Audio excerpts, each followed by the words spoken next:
کوئی انگریز عورت انہیں ملتی اور کہتی کہ تم پہلے پاکستانی ہو جس کو میں نے یہاں کسی گلیشیئر پہ دیکھا ہے. مجھے اگر کہتی تو میں انہوں پوچھتا بی بی تو کنے وریاں تو اتنے بہ کے پاکستانی گلنے لگی. مجھے یاد ہے ایک دفعہ 1991 میں نے جو پہلا زندگی میں انگریزی میں ایک ٹریول آرٹیکل لکھا. اس زمانے میں فرنٹیئر پوسٹ ہوا کرتا تھا, تو اصلاح کے لیے میں وہ آرٹیکل لے کے, تو ہی یوزڈ ٹو لیو ان گلبرگ 3, تو ادھر میں پہنچ گیا اور ان کو میں نے دکھایا کہ جی میں نے ٹریول آرٹیکل لکھا. تو انہوں نے کہا وہاں پہ وہ جلیس حاضر ہے, وہاں پہ جاؤ فرنٹیئر پوسٹ میں تو وہ یہ چھاپ دے گا. اینڈ دین ہماری یہی بات ہو رہی تھی, تو ہی سیڈ کہ میرا تے مستنصر دا اٹ کو تیرا بیر ہے, تو میں اٹھتا ہوں. اور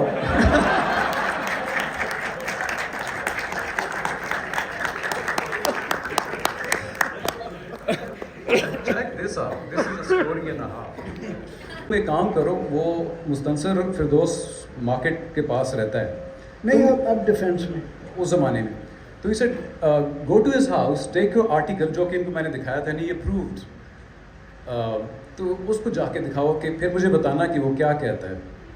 تو میں جب ادھر فردوس مارکیٹ ایک صبح پہنچ گیا, میں نے آئی ناکڈ آن مستنصر حسین طاررز, اس کے گیٹ پہ ناک کیا. تو تھوڑی دیر کے بعد I saw him like look up from above the gate, اور پھر وہ چلے گئے. تھوڑی بعد وہ نوکر آیا, میں نے کہا جی مستنصر صاحب سے ملنا. انہوں نے کہا جی وہ گھر پہ نہیں ہے. میں نے کہا یار ابھی جھانکی ماری ہے. And anyway he took me inside and then I sat with him and I showed him the article and he was انہوں نے بڑا انکریج کیا. تو he sent me on that mission. So imagine the kind of no love lost. وہ ایک میں اور آپ کو سناتا چلوں کہ ان کا جو چھوٹا بھائی ہے مبشر تارڑ, وہ میرا پلٹون میٹ ہے پی ایم اے کا, اور ہماری پی ایم اے سے بہت قریبی دوستی ہے. And Bushra has a very sharp sense of humour, very sharp Lahori sense of humour. تو ایک بار ہم لوگ بشری کا روم میٹ تھا, منظر فوت ہو گیا, اور مبشر اور میں میرے گھر پہ ہم لوگ بیٹھے ہوئے تھے. تو میں نے تصویریں کچھ کھینچی, اس کے بعد ہم دیکھ رہے تھے. میں کہا بشری تو بالکل مستنصر لگنا شروع ہو گیا. اور کہندا آہو یار سارے یہی کہندے نے. میں کہ یار تو بڑا شرمندہ ہوندا ہے گا. تو کہتا کی بکواس کرنا, میرا بھرا ہے. میں کہا میں تائیں تو کہہ رہا. Salman has a special love for Balochistan. بہت کم لوگوں نے اتنا ایکسٹینسولی بلوچستان میں سفر کیا ہوگا, because somehow he just loves the place and the people, and he is written a lot about it too. تو بلوچستان میں آپ نے بہت سفر کیا.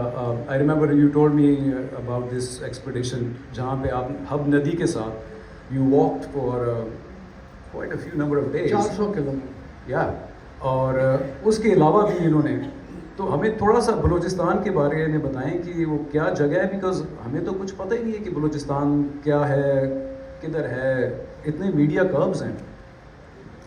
اب تو خیر بلوچستان آپ جا نہیں سکتے. اگر آپ جاتے ہیں تو فوج کے ذریعے جاتے ہیں, اور پھر بلوچ جو عام بلوچ ہے وہ آپ سے بات نہیں کرتا.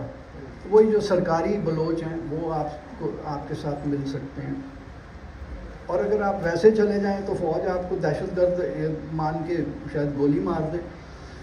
تو بلوچستان میں جب کراچی میں جا کے رہنا شروع ہوا فوج چھوڑنے کے بعد, تو میں یہ تڑنگا قسم کی بسوں پہ بیٹھ کے درے جی اور یہ اس قسم کے جو علاقے تھے, میں وہاں پہ چلا جایا کرتا تھا دیکھنے کے لیے. اور جو بلوچستان سے جو عشق شروع ہوا وہ یہ کہ جب پھر میں نے موٹر گاڑی خرید لی تو میں کافی سفر کیا کرتا تھا. تو جہاں تک وہ چھکڑا جا سکتا تھا, تو بلوچستان میں کہتا تھا یہ واحد جگہ ہے کہ جہاں you can be with yourself. مطلب لوگوں کو مل کے بڑا مزہ آتا ہے. آپ اس وقت میں رائٹر نہیں تھا, رائٹر کے لیے بڑا لازم ہے کہ وہ لوگوں سے ملے. تو میں بلوچستان میں آپ اکیلے ہو سکتے تھے, میل ہاں میل آپ کو کوئی بندہ نہیں نظر آتا تھا. تو وہ ایک عشق شروع ہو گیا. اور پھر بلوچوں کے ساتھ ویسے تو سارے مہمان نواز ہیں, بلوچ بھی مہمان نواز ہیں. مطلب وہ غریب سے غریب بندہ بھی ہے تو وہ بڑی مہمانداری آپ کی کرتا ہے. اور لوگ کہتے ہیں کہ وہ اب اگر جاؤ گے تو وہ مار مور دیں گے، تو میرے جو بلوچ دوست ہیں وہ کہتے ہیں نہیں نہیں تم آ جاؤ، ہم تمہیں کچھ نہیں ہونے دیں گے. تو لیکن میں تھوڑا سا ڈرتا ہوں. اب کچھ یار دوستوں کے جو سول سرونٹس ہیں ان کے ساتھ مل کے میں جاتا ہوں، تو میری وہ جو تشنگی ہے وہ ابھی بھی ہے کہ بلوچستان تو ابھی بھی نہیں دیکھا. ایک ٹریول رائٹر ہے چارلز میسون، جو آپ کو بہت پسند ہے، مجھے پتہ ہے. Charles Masson was a deserter from the East India Company army who was a pagoda just like him, who went around all over the place like Balochistan and Afghanistan اس زمانے میں، اور پورا اسے بہت ٹریول کیا. تو چارلز میسون سے آپ کی کیا اتنی زیادہ وہ how should I put it, why you so inspired by him? میسون وہ شاید ایک تو یہ ہے کہ وہ بھی بھگوڑا، میں بھی بھگوڑا فوج کا، لیکن وہ یہ ہے کہ چارلز میسون ایک پڑھا لکھا سپاہی تھا یہ ایسٹ انڈیا کمپنی کی فوج کا، لیکن بڑا پڑھا لکھا آدمی تھا. نومسمیٹکس پہ اس نے ایک کتاب کی ہے اس کی، اور اس کی جو ٹریولز ہیں وہ 4 والیومز ہیں، مطلب بڑی ایکسٹینسو اس کی، اور نظر اس کی بڑی تیز تھی. وہ بڑے غور سے دیکھتا تھا، جہاں وہ جاتا تھا وہ لکھتا تھا، وہ ہسٹری ریکارڈ کر رہا تھا. 1820s کے اندر اس نے یہ سفر اپنے کیے. تو وہ چونکہ کتاب میں نے بہت پہلے شروع کی کتابوں میں وہ میسون کی بھی وہ 4 والیومز تھی جو میں نے پڑھی، میرا خیال ہے 1980-81 میں. تو وہ بس ایک وہ ہو گئی، ایک سارٹ آف میں اس سے بہت زیادہ متاثر ہو گیا چارلز میسون سے. Let's jump from Balochistan towards north. Tell us a bit about Bashir, the guide from Kaghan. You have an interesting story to tell. Bashir جب میں 1990 والی اپنی ایکسپیڈیشن پہ تھا تو کاغان میں نے تو ایکچولی کشمیر سے دیوسائی جانا تھا گجروں کے ساتھ مل کے، لیکن مجھے ایک مظفر آباد میں ڈپٹی کمشنر کے پاس گیا پوچھنے کے لیے کہ جی وہ کب آتے ہیں گجر. تو اس نے کہا کہ اس سال نہیں آئیں گے کیونکہ انڈیا والے کراس بارڈر وائلیشنز کر رہے ہیں. اور میں کہا میں پھر اکیلا چلا جاؤں. تو کہتا تسی چلے جاؤ پھر اسی تہاڈا ایتھے کتے مقبرہ بنا دیاں گے. تو مجھے کہا کہ آپ کاغان سے جائیں شریف آدمیوں کی طرح، اگر آپ نے دیوسائی پہنچنا ہے ادھر سے نہیں ہوگا. تو ابھی سب کچھ بند تھا، تو میں نے وہاں پہ یہ ایک گائیڈ کیا بشیر نام کا. تو وہ مجھے کہنے لگا کہ یار یہ تمہارا لوڈ جو ہے 2 بندوں کا تو ہے، 2 بندوں کا ہے، تو میں ایک آدمی اور لے لیتا ہوں، محمد ریاض اس نے ساتھ لے لیا. بشیر ایک ذرا سمجھدار آدمی ہے کیونکہ بہت سارے لوگوں کے فارنرز کے ساتھ اس نے کیا ہوا ہے گائیڈ. تو بشیر نے تو نہیں، لیکن جو ریاض تھا، اب یہ 1990 کی بات ہے، سلمان رشدی کا فتویٰ صرف 1 سال پرانا تھا.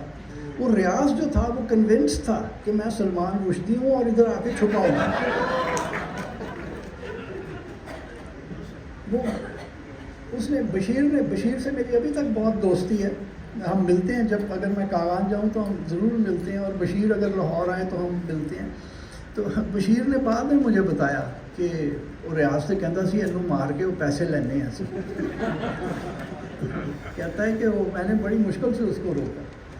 پیسوں سے یاد آیا کہ فوج کے بعد you joined Siemens and you move to Karachi and you were working with Siemens for a very long time, but then you also quit that company and then you became a full-time professional travel writer. میں اس بات پہ حیران ہوں کہ how did you make a buck? I mean travel writing سے کتنے پیسے آپ بنا لیتے ہیں and how did you live? and آپ کی جو بیوی ہیں شبنم, was she supportive? Shabnam, without Shabnam's support this would never have happened. مطلب you don't make a good living. اخباروں میں میں صرف لکھا کرتا تھا اور بس وہی سے پتہ نہیں کیسے سروائیو کیا. مجھے اب میں پیچھے کبھی دیکھتا ہوں, اور کرائے کے مکان میں کراچی میں رہتے تھے, اور یہ بھی نہیں کہ لالو کھیت میں کوئی چھوٹے سے فلیٹ میں رہ رہے تھے, PCHS بلاک 6 میں اچھے سے گھر میں رہتے تھے, موٹر کار بھی رکھی ہوئی تھی. بس پتہ نہیں کیسے زندگی گزری. اس وقت شبنم کام بھی نہیں کرتی تھی, لیکن پورا اس نے مجھے سپورٹ کیا اور ہم نے زندگی گزار رہے ہیں. جنیرک سے سوال، یہ ٹریول رائٹر بننے کا خیال کیسے ہے؟ آئی مین